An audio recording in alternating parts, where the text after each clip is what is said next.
Жил бүрийн Black Friday-ээр хүмүүс хэвчлэн зад шопинг хийдэ гэж боддог штеп.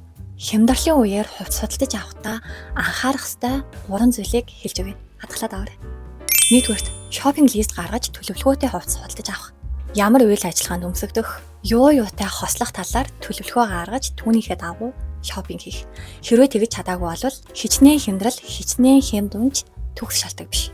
Ер нь хямдралын үеийн цаад сэтгэлзэн бусдаас хоцрохгүй байх. Энэ боломжийг алддаггүй юм шүү гэсэн төв зургийн мэдрэмжтэй холбоотой байдаг. Хоёрдугаарт, материал болон загварын шийдлийг нь анхаарах. Ихэнх хямдралаар материалын чанар муу, хамгийн тренди загварууд хямдардаг. Тэгэхээр тренд өнгөрөхөөр дахиад өмсөхдөггүй. Магадгүй материал муу учраас дахин өмсөх боломжгүй болчихно. Гуравдугаарт, худалдаалах эсвэл бусдад дамжуулах боломжтой байхаар төлөвлөх. Дэлхийд даяар жилд 92 тонн орчмын хувцсны хаягдал гардаг. Энэ нь нэг өдөрт 2 тонн хувцсны хаягдал гарна гэсэн. Энэ тоо жил бүр өсөж байгаа нь fast fashion бас хямдралын үеийн импульстай шууд холбоотой.